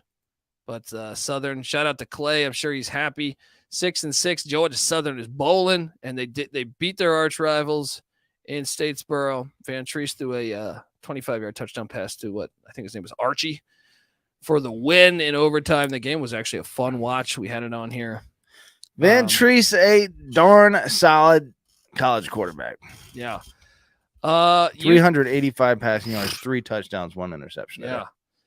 UCF 46, South Florida 39. This game, I'm not sold that was a touchdown by UCF, but the fact they ruled it on the field, I do think they got it right. I don't think you can overturn that.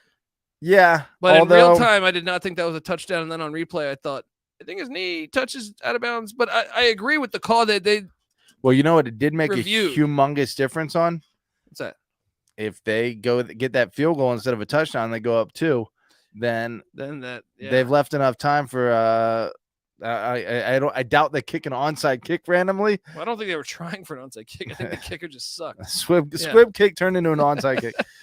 But what do you make? UCF avoids a potential disaster where they would have missed out on the AAC championship. Now they head to New Orleans for the second time this year. It's the second time in like 3 weeks. I feel like they're up shit creek. I don't know what the status with John Rice Plumlee's hamstring injury will be. But obviously the 28-0 lead dissolving immediately after his departure suggests that they might be in a little bit of trouble now. Mikey Keene did recover nicely toward the end of the game, but I still feel like without Rice Plumlee, they are in trouble against Tulane next week. Agreed. I don't know. I think it's a game. Tulane's going to beat them. Tulane's going to beat them. game. I'm calling it now. LSU went into College Station. I tried saying this. If KJ Jefferson would have played, Arkansas would have beat LSU then. LSU is not that good of a fucking team this year.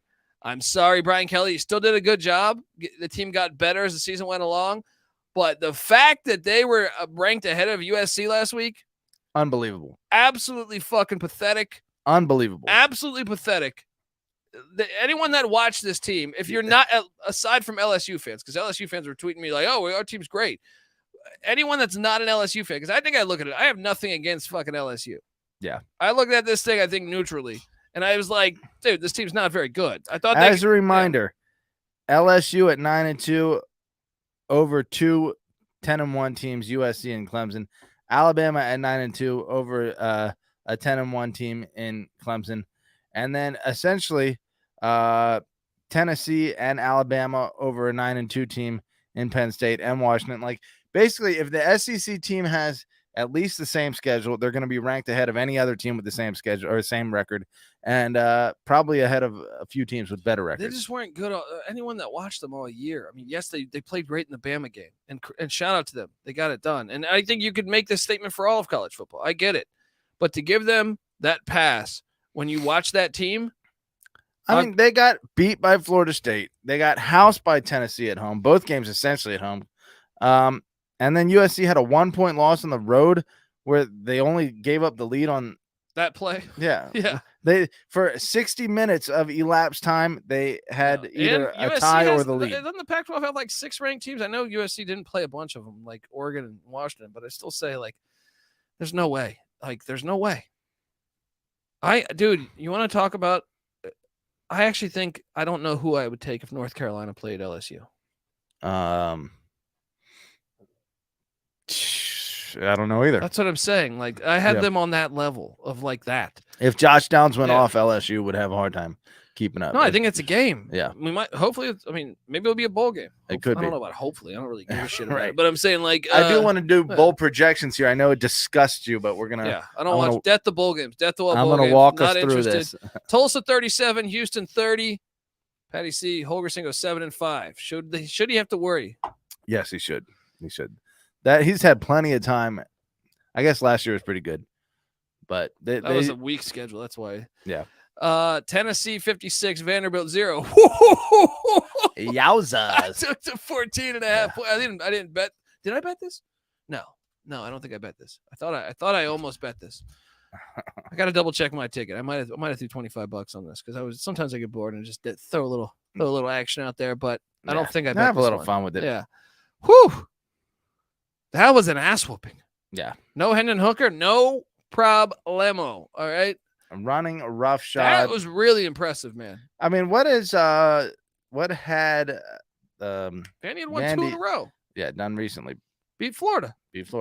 Yeah. Yowzers. Okay, Tennessee. Okay, Joe Milton, you've Tennessee. Not even Joe Milton. But you see the difference here? Like, Tennessee looked the part all year. Like, LSU didn't look the part to me. Yeah, Tennessee looked like the Tennessee part, looks at like least they're offensively. deservingly. No, they just look good the whole year. I felt like they got their ass whooped by South Carolina, and Georgia, but I'm saying like they still look like to me like a top 10 team. Yeah. LSU did not look like a top 10 team to me the whole year. Yeah, even when they beat Bama, I was like, okay, that was a great win. Yeah, they got up for 1 game. End of the game. And yeah, so how do you see Notre Dame 27, USC 38? I blame you. People were coming at me on Twitter saying I took Notre Dame to win, and you sprinkled fairy dust on my fucking pick here. Well, I probably should have seen this coming. 2 weeks ago, I was like, USC's going to fuck them up, and then you sold me last week. I feel like Notre Dame, well, that was a bad pick, and that's what USC does. One of the best turnover teams in the country. Maybe there was a little bit of hoping that would happen because I fucking hate USC. But, Notre Dame just didn't have, and you know what, the rushing game didn't go off. Hey, Notre Dame, I know that the portal is supposed to be harder for academic schools, but we know there's NIL. All right, get a better quarterback. It's right there for you. Go get Brennan Armstrong this offseason. That's right? true. Go get somebody. Do you have an ad read? No. I'm done with him. Okay. All right. Yeah. So you better start thinking about you. I better stop drinking these beers. What I gotta stop doing. Oklahoma 48, Texas Tech 51. Hey, there we go. Hey, 6-6. You're going to the SEC in a year. Come on. This is fucking a nice hilarious. way to send them out. This is hilarious. Big Texas or Oklahoma not sniffing that Big 12 championship. So you're just taking 2 mediocre programs in the Big 12? Sayonara. And wait, they're bringing in 4 mediocre programs, or a little bit better than mediocre programs. Mm-hmm. Have at it. Sounds like a win. Have at it. You want to try to destroy college football? Take these 2 shitty. Sounds like a net positive for the Big 12 here. Yeah. How do you see Brent Venables 6-6 year 1? Not that good. East Carolina had a better record than Oklahoma. Take that. Now, to Venables' defense here. Big 12's tough. Yeah. Best conference in college football this year. Yeah. I'll give him that. And I like Brent Venables. He played at K-State. I remember him at K-State. Yeah. Bill Snyder guy. I'm a Bill Snyder guy, man. There you go. Yeah. There you go. Syracuse, for a long second, I thought they were going to pull this off. As in, start out 6-0 and lose the next 6 games. They were down 10-3 at half. They were down 17-6 in the fourth quarter. But then Syracuse scored 26 in the fourth quarter. They avoid the 6-game losing streak. They go 7-5. Dino Babers. Hey, great season. It's a good season. 7-5. 7-5 gets it done. Avoided 6 straight losses to end the season. Well done by Babers. I mean, the win total was 5. Yeah. Exceeding expectations in we were on the over. Northern New York. That's right. Pitt 42, Miami 16. They dressed this up a little bit too with 13 in the fourth. Miami did. Miami's really fucking bad, dude. Yeah, Miami's terrible. I can never look all those years that Miami's had tough years of like Al Golden, Randy Shannon, even maybe one of Rick's years, even though I think Rick was like the best coach they had. Manny Diaz years. Yeah. They've never been this bad. They are absolutely atrocious. I don't understand. This is the worst I've seen them in my life. And the fans know it.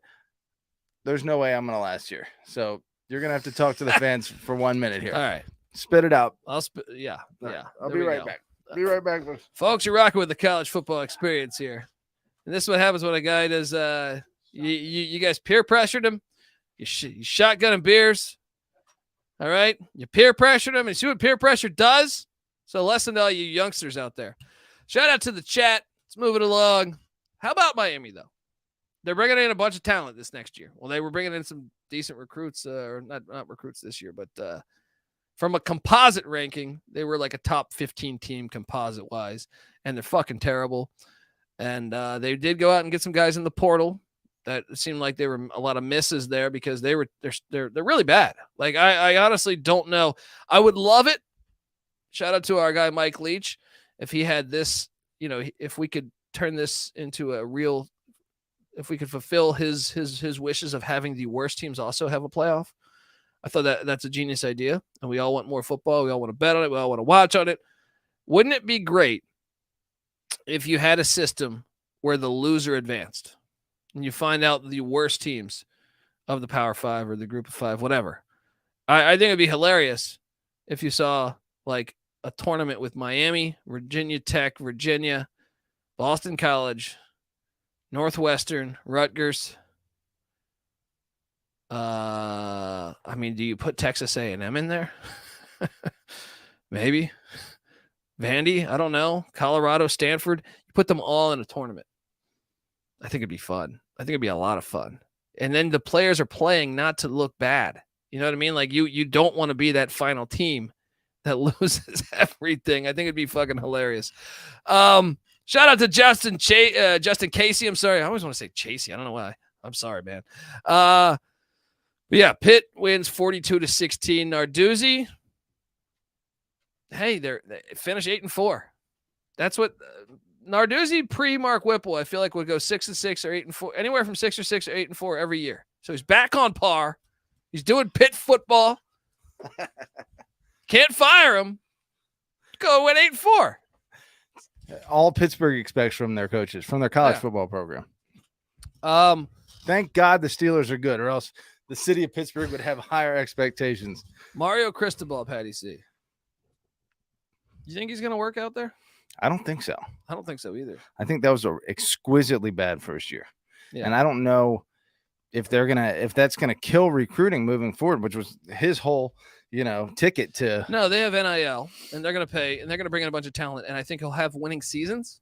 But just like what Manny Diaz was doing, I said this on this very show. I said they got a worse version of Manny Diaz. Like, I feel like he's going to go 7-5 every year once this thing gets set up. Yeah. But I'll be honest, I didn't even think they would look this bad. Me and NC Nick took the over because I thought the schedule was cupcake material. I never take the over on Miami, folks. For like 20 years, I haven't taken the fucking over, but I did this year. You have been a and wise. I ate a big pile of steaming shit, like the one in Jurassic Park. You know what I mean? Patty C, Kansas State 47, Kansas 27. I called for Kansas to go bowl eligible. I said 6-6. They went 6-6. I have a future for Kansas State to win the Big 12. Boom. I think I'm on par with the fucking Big 12 here, although I had them playing Baylor. Hitting on all cylinders. Shout out to the Wildcats. See, this is my point exactly.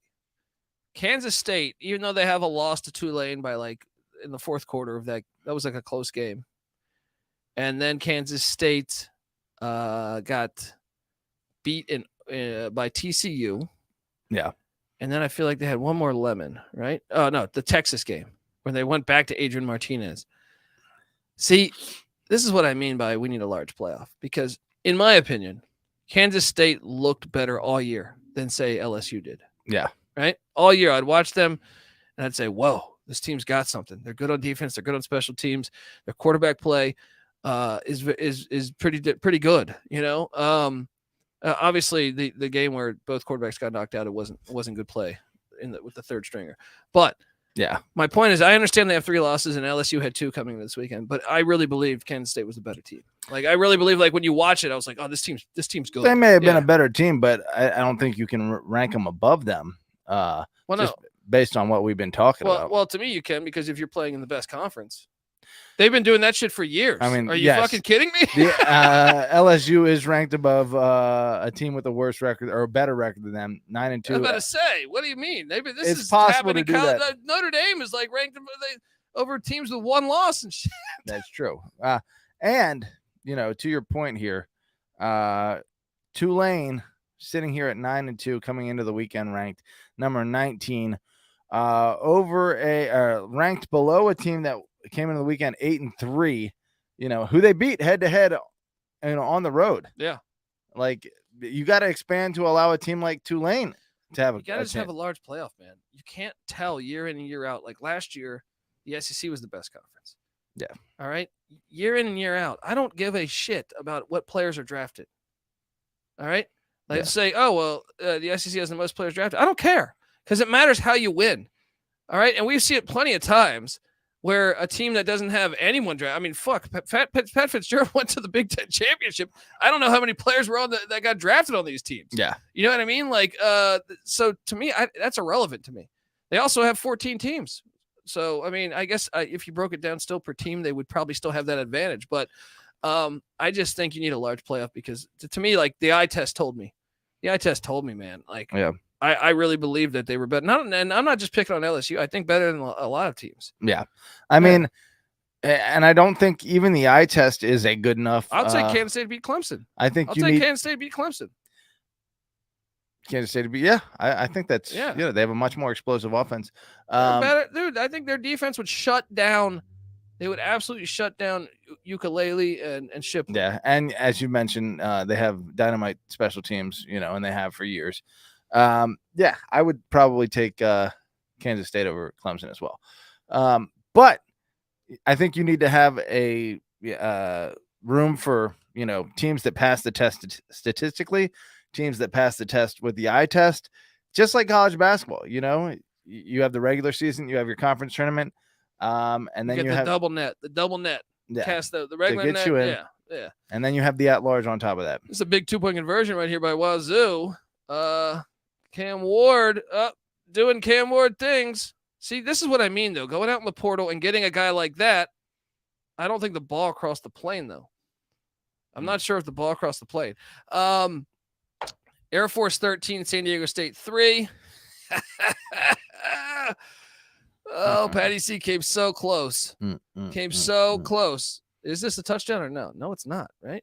It's close. I don't think it is. It's I don't think you're going to be able to overturn 2-point conversion there. I don't think you'll be able to overturn that. Patty C, let's talk about Thursday and Friday's action because Mike Leach continues to get better each year. Gets off the schneid in the Egg Bowl this year. 7-5 last year, right? Yeah. What was it the first year? Because we only played 10 games. I forget it. They were terrible. Yeah, it's almost irrelevant. Like 3-7 or something. Yeah. Despite having Will Rogers, not the Cowboy. Such a lawn chair, dude. Yeah. Such a lawn chair. It's hard to support that lawn chair at times. Shout out to Coach Leach, though, friend of the program. Do you think they have potential to improve, or have they kind of hit their ceiling? No, I think they have potential to improve. I mean, I thought for a while they were beating LSU. 4-7, 7-6, 8-4. That's a pretty drastic, especially if they get a win in the bowl game. If you go 4-7-9 in your win total of your first 3 years, you are a rocket ship to the moon. I read something. He has like the most wins against the top 25 of any coach in college football. Outside of when he's unranked and they're ranked. Yeah. 18 wins as an unranked team over top 25 teams. Boom. Pretty. That just means he's been disrespected. Yeah. Tulane beat Cincy. I actually missed the ending of that because I was watching USA England. That was which is a terrible statement for me to say. But you went to the bar expecting. I went to the bar expecting that they had college football and soccer on, but only a bar in LA with 9,000 TVs would just make it one fucking event. So I already had a drink, so I had to wait before I went back home. Yeah, and watch the rest of the college football action. Well, obviously, Cincy Tulane was yesterday, but the end of that game was disappointing. No, was that this morning? No, yesterday. I'm getting drawn a blank. Yesterday. Bro. Yeah. You didn't catch that? No. I watched a lot of the game, but I didn't catch the ending. Oh, you didn't catch the ending. Yeah. Well, that was back and forth. That was a great game. And Prater stepping in looks like a quarterback of the future, though. He looks like he's got it. And I can't wait for that Big 12 schedule to get released next year. Yeah, they're gonna be fun in there. I mean, they're gonna be, they released that in like a week or two. Just part of the pack there. But he's got game. He threw a laser on the last play on 4th down and like 15 or whatever, hit the guy in the hands, and he just dropped it. Otherwise, Cincinnati would have been driving for a field goal and the win, but it didn't happen. Bearcats are out. Yeah, Texas also beat Baylor. Texas 8-4 season. That's a good second year, I would say, for Sark. Yeah, solid improvement. And you were talking about what was it? Bijan Robinson potentially getting $6 million. Someone asked that. Someone was speculating that he might get a humongous payday. Well, you already made a list of or posted a list of his NIL. He's already getting that mustard. He's got like a mustard company. Oh, he's got like a ton of sponsors apparently. Lamborghini, I think. Yeah, Lamborghini. Yeah. The guy's making money already. Keep him around though, and whether it be Ewers or Manning next year, maybe Texas is ready to take the next step. How do you see NC State with their 4th string quarterback beats UNC? UNC lost their last 2 games to a 3rd string quarterback at Georgia Tech and a 4th string quarterback at NC State. Fucking hilarious, man. Yeah, counterfeit team. Still cash my ticket though. Plus 700. Win the coast. I mean, didn't UNC and UVA go neck and neck for in the overtime? They're a strange team, man. Yeah. But I'll tell you this, man. Every once in a while, when they catch that, they could beat anybody. Like that offense is so explosive. Sometimes, like they could light it up. That's what I mean. Like they're like Texas Tech, essentially. When I say like they're on the same level as LSU to me is because even LSU, they had that game against Bama, but a lot of those games they weren't like super impressive. North Carolina has a lot of those games where they're not super impressive, but every once in a while, they'll put it together and you go, whoa, who are these receivers? Who are these running backs? This quarterback's awesome. Yeah. You know what I mean? So, Arizona wins the Dust Up. The Dust Up Cup. 1 by 3. The spread was 4. Yeah, none of us covered on that one. I had a terrible week, actually. Yeah. Besides hitting my win totals in Michigan money line, terrible week. Colorado State wins. Missouri. They're bowling. Should they be a bowl team this year? This is what I mean by the 8 conference games. I don't know that Missouri really deserves to be a bowl I team. mean, I feel like we've given Missouri crap all year. They beat Nice Arkansas. win. Yeah. Shout out to them. UCLA survives. Cal was driving, but they fumbled the ball. Florida State, best game of the day. This was amazing how this was a great game. Despite kind of, especially given the I need to give the expectations. Noles respect. Yeah, I mean they filled out that stadium pretty impressively. They would have filled it out at the Swamp too. Those teams treat that rivalry with respect. It's not like the Miami shit. Yeah, it was a shout out to Florida State. All right, look, I was wrong about them this year. They're better than what I thought they would be. I still think the ACC sucks ass though. But enjoy a 9-win season, maybe a 10-win season if you beat whoever you play in the bowl game. I was wrong. You were right. Is that a Mark Richt 10-win season that he had at Miami? Similar vibe? I believe that. Yeah. But, I mean, I don't want to talk shit about a team that continues to look good. Yeah. Give it up. I'll say this, though. Watching that game was a fun game, but I got super annoyed at how every fucking play the players were calling for target. Like, the players on the sidelines kept going like, yeah. It's obnoxious to me. It's like, come on. Yeah. You would have never seen that ever before. Oh, man. It's ridiculous. Even 10 years ago. Even 5 years ago. And then another thing I noticed watching all these games over the past couple of days, it's like Arizona State would have been really good without that scandal because Ricky Pearsall, the wide receiver for Florida that was lighting up the Seminoles, he's an ASU transfer. Yeah. The other kid, the gigantic wideout for Johnny State. Wilson, I think his name is. Yeah. He's an Arizona State transfer. Ohio State today had an Arizona State transfer. Jaden Daniels is looking decent at LSU. You're just sitting there like, damn, Arizona State. Yeah. For the Pac-12, they always talk a lot of shit about the Pac-12, but damn it, all their players are shelling out in major conferences. I want to see a list of Arizona State football seasons because we've talked about this, and I feel like this is pretty much the common knowledge or the common vibe, the common thought process on Arizona State. They have humongous potential. Yeah. But they haven't won more than 10 games. I don't know if that's happened since Jake Plummer, baby. Since 1975. Oh, well, they went. Oh, they only played 11 back in. No, yeah. 1996. They went 11 and 1. That was my squad, man. But that was the only time they've won more than 10 since 1975. So you would expect this team to be an 11-12 win team a lot of seasons, based on that upside. But they don't do it. In fact, they're hardly above 7 wins sometimes. Yeah.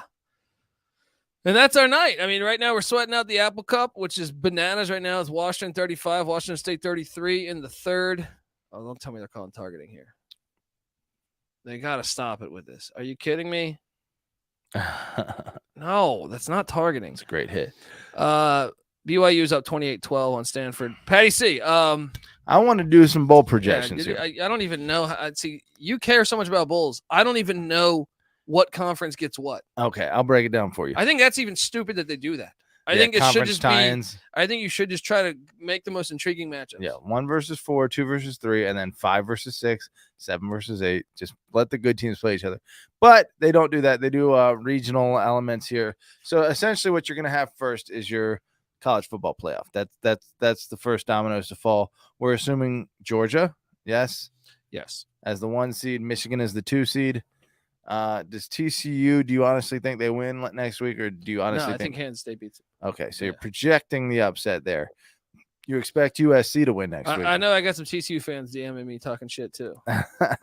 I think I love you guys. I would love to see TCU win next week. I think TCU does win next week, but I think it's a kind of a coin flip. But I think 51% TCU, maybe a little higher.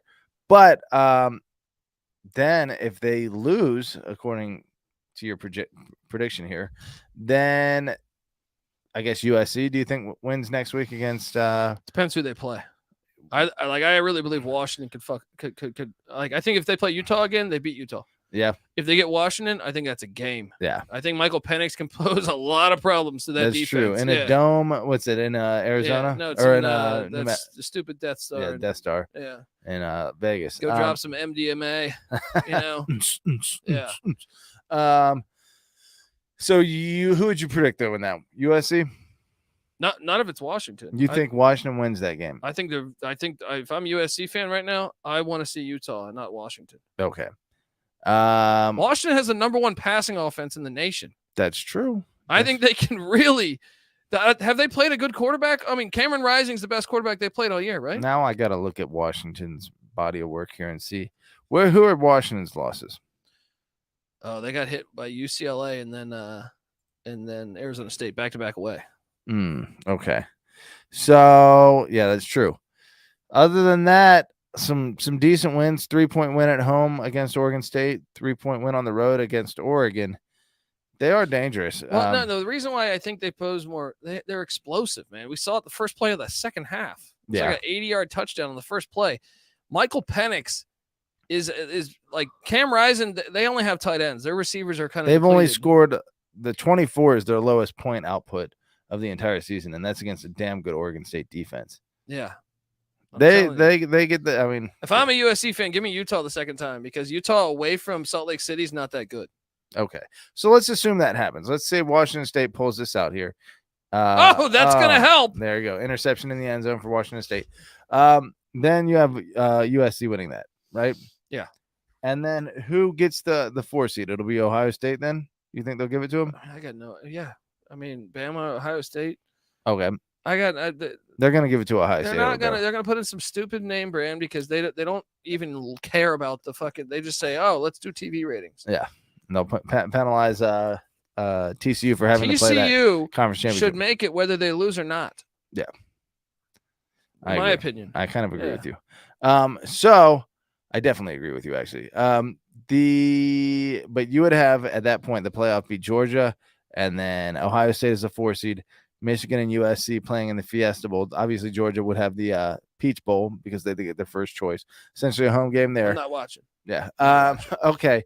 Then you would have Kansas State as the Big 12 champion going to the Sugar Bowl and playing, I'm guessing, Tennessee because they would take the second place I mean SEC team, and Tennessee would get in over Bama and LSU to the Sugar Bowl based on their head-to-head wins over both of them, right? Okay. So then the next conference tie-ins you would have would be the Rose Bowl. I guess you'd see Penn State there if Ohio State makes it into the playoff. Penn State and Washington or something. I don't know. Maybe Washington. Yeah, if they go to the Big 12 championship. That would be a pretty interesting matchup. Yeah, Penn State, Washington. That'd be fun. And then you would have the Orange Bowl, which Clemson. Do you have them beat North Carolina next week? I got no idea, man. But I would favor Clemson by like a field goal. But North Carolina's offense, Clemson sucks on offense. Yeah. So I think North Carolina is certainly capable, but they're such a pussy team. I could see Clemson just. Yeah, that's kind of a coin flip. So regardless, that team will likely be playing, I'm guessing, either LSU or Bama. LSU having beaten Bama. I don't think it's necessarily more of a reward to go to the Orange Bowl than it is to go to the Cotton Bowl. And you got to figure they're going to try and get as many SEC teams into that mix as possible. But TCU would be a shoo-in for the Cotton Bowl. And then the Cotton Bowl is actually are any of these starters going to play, though? Or any of these, besides the Invitational, the 4-team, am I going to be watching? Is Max Duggan even going to play? That's what I'm saying. Right. Because to me, they're all not appealing to me if that's the case. Yeah, that's true. I mean, we saw it last year. It was pathetic. Yeah, I could sit there and say, I thought about saying, hey, Kansas State whooped the shit out of LSU last year. But no one played in that game. Yeah. It's unfair to even use that as a point of your argument. Yeah. It is what it is. And I guess what would that be the last one? The Cotton Bowl? You'd have the Orange Bowl would probably be Clemson versus, I would guess. Think about these matchups. Alabama over LSU. Does Bryce Young play? I bet you he doesn't. He's about to be a fucking first-round draft pick. Bryce Young? Yeah, that's true. Does he want to jeopardize that? I don't think he's going to play. That's true. Wait, serious. But he's only a sophomore. He's only a true sophomore, so he has to wait one more year to go pro. I thought he was a redshirt. Was he? I think he's a redshirt sophomore. Let me right? double check on that. And then lastly, you'd have who do you got? Tulane or Michael Penix isn't going to play then, right? All these guys aren't going to fucking play. That's true. It's going to be a terrible bowl season again. Look, I'm not trying to be a dick. I'm just saying, really, are they going to play? Realistically, yeah. At this point, you're right. We'll see, but I mean, it was a fun Saturday today. It was a very fun Saturday today. All right, folks, subscribe to the College Football Experience. And remember, later tonight, they got a college basketball episode dropping on the college basketball experience. Subscribe over there. We talk college hoops every single night. So check out both feeds there. We come together as one on YouTube, youtube.com/the college experience. Check us out. Check out the Sports Gambling Podcast. Also, make sure you give us a follow on Twitter at TCE on SGPN. Patty C is on Twitter at PattyC831. I'm on Twitter at TheColbyD. And also, come talk Discord with us, college football. Maybe you think I'm a fucking idiot. Come in, tell me that. I welcome it. All right? sportsgamblingpodcast.com/Discord. Also, 5-star review, iTunes. It hasn't happened in a little bit. Come on. All those win totals that we're hitting. Chuck us those 5 stars. Don't mention Iowa State plus 10.5. Mention all those, the win totals episode. I feel like we're fire. Yeah. I feel like we're absolutely If you were fire. listening back like in 90%. August, Yeah. you're cleaning up right now. There we go. All right. So until then, let's we got good things. Shout out to Justin. Shout out to the chat, everyone that joined in. Love doing this, and hope you had a wonderful Thanksgiving and Thanksgiving weekend. Until later tonight on the College Basketball Experience.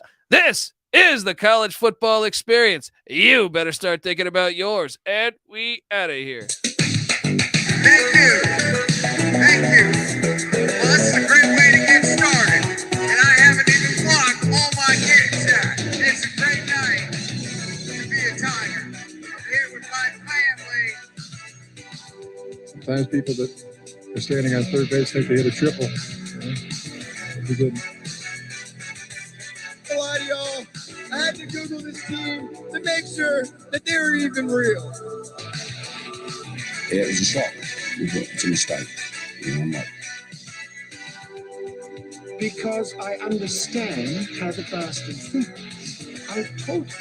no, I own.